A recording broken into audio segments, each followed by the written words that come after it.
Welcome. Please share the benefits of having end-of-life conversations. Can you share the fears and concerns a person may have?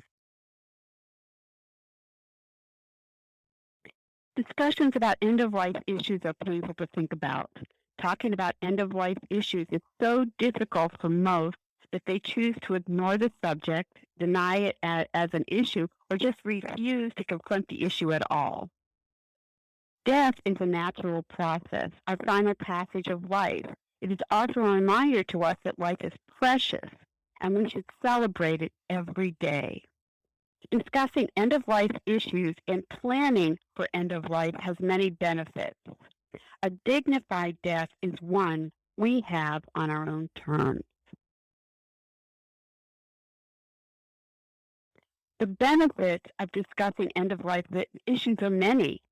You and your family member can maintain some control over which medical treatments will be considered and which will not.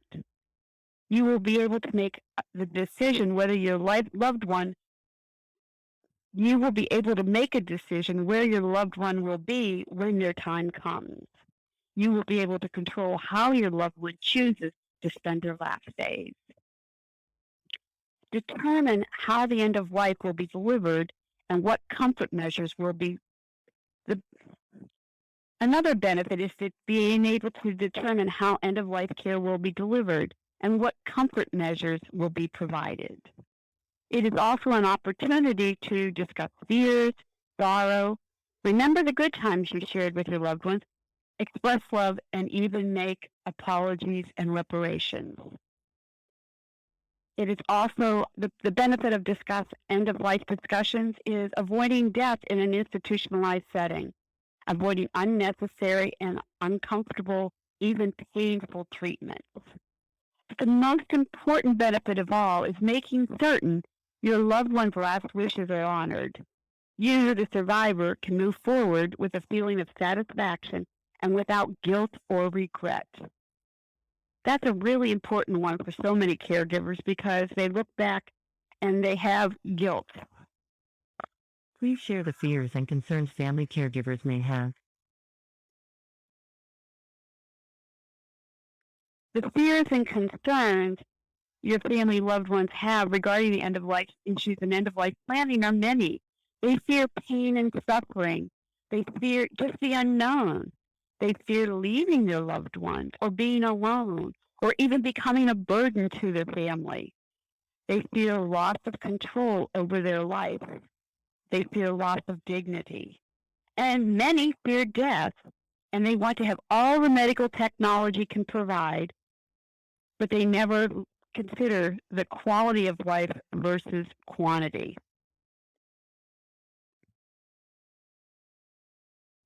Please share strategies to initiate the conversation.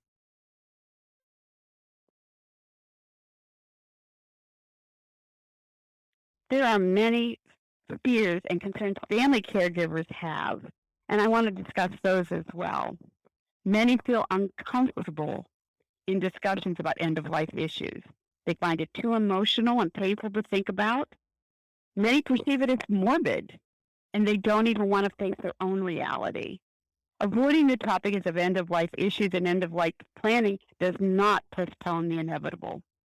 Facing our fears, as uncomfortable as it may be, is the first step to dealing with life's final lesson.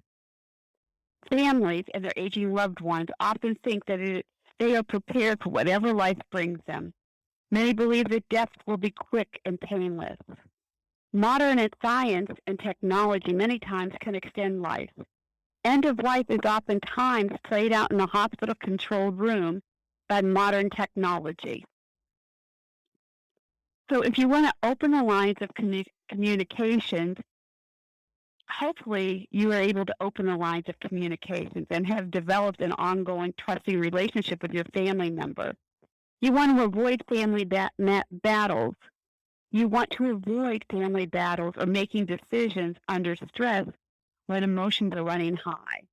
It is important to discuss end-of-life issues before your loved one is too sick or cognitively unable to express their wishes. Planning ahead of time will decrease stress and anxiety and give you comfort in knowing you are honoring the wishes of your family member. It's good to set a time and place where there'll be no interruptions. It should be quiet and comfortable. A private setting is best. Start the conversation by asking permission to discuss the topic. This gives your family member a sense of respect and a comfort in knowing that you are concerned about their well-being. You could start off with, "Hey, we're getting organized with our paperwork, and I feel we're making progress. I still have concerns about how you want to be cared for if you become sick. Can we talk about it now?" Or you can say, "I've been thinking, and it occurred to me that if you become ill, I do not know what kind of care you would like. I really feel better if we talk about this now. I really feel better if we talk about this now. Is that okay with you?" Allow your family member to set the pace after opening the conversation. Understand that it is normal to encounter resistance the first time you bring it up. Don't be surprised or discouraged. Instead, plan to try again at another time.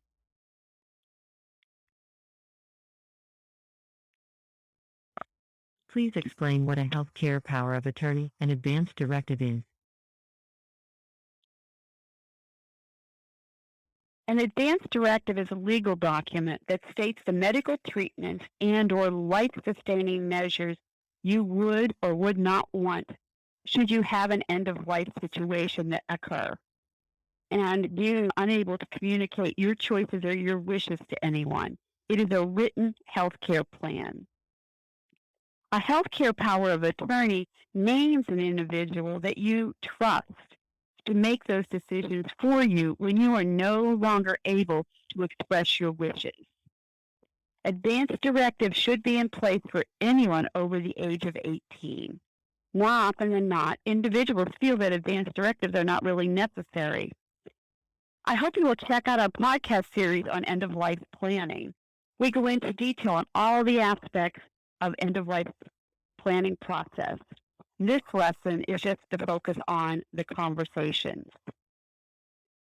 I hope that you will look into the 5 Wishes Advance Directive. 5wishes.org is written in plain English, not medical or legal jargon, and helps people express in their own words their wishes for the kind of care they want in advance of a serious illness. 5 Wishes is unique among all other living will and health agent forms out there because it looks to all of a person's needs: medical, personal, emotional, spiritual. 5 Wishes also encourages discussing your wishes with your family and your physician. Again, that's www.5wishes.org. Order yours for you and your family members today.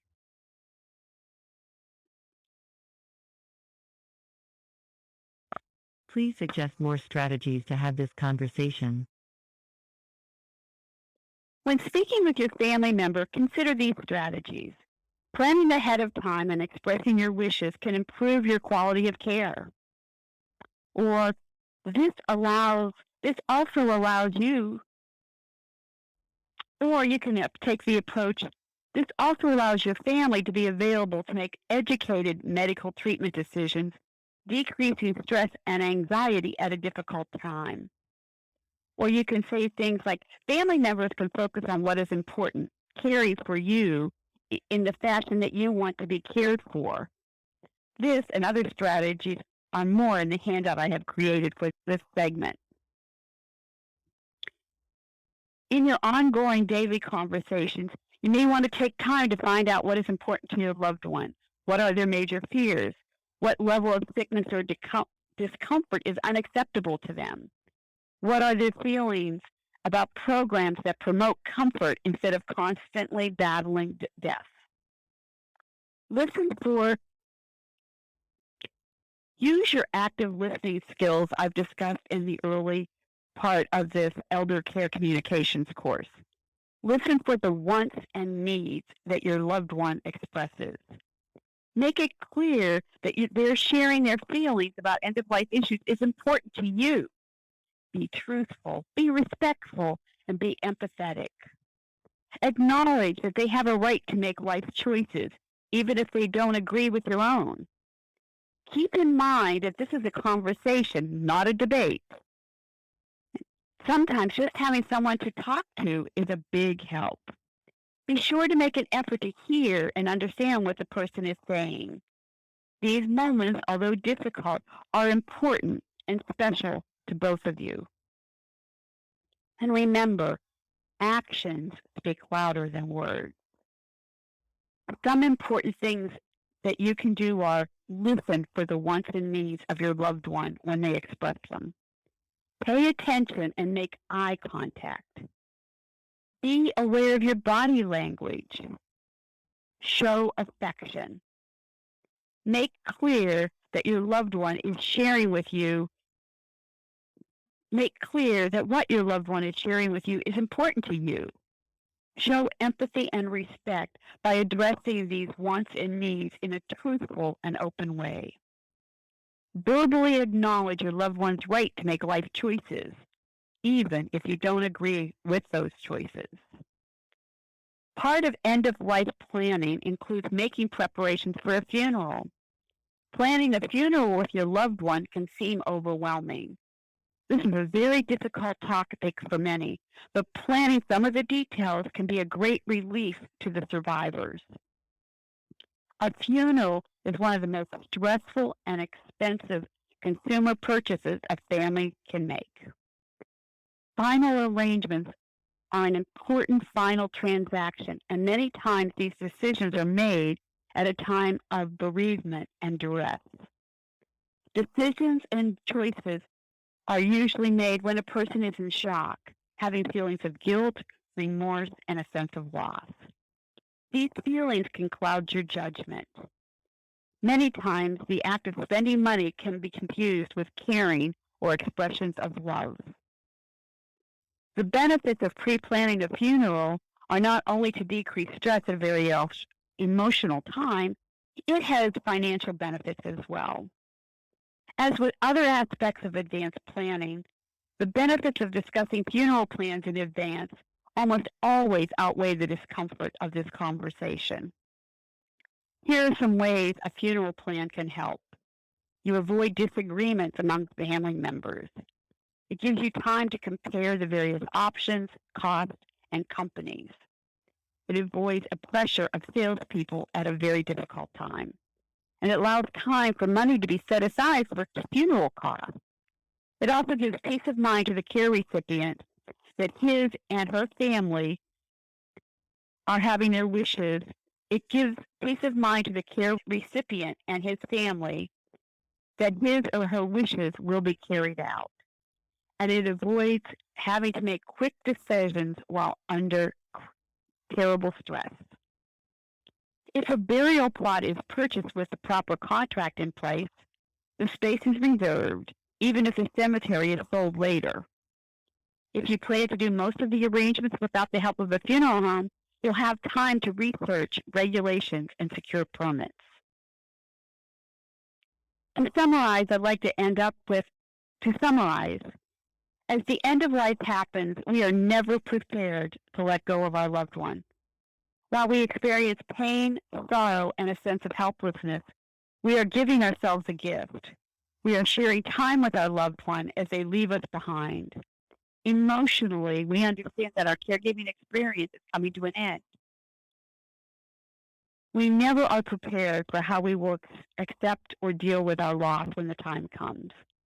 Planning ahead gives us a sense of satisfaction and comfort that you are honoring your loved one's wishes. I'd like to end this as I do every one of my podcasts. Remember, caregivers, you are the most important part of the caregiving equation. Without you, it all falls apart. Please practice self-care every day because you are worth it. Thank you for this valuable information.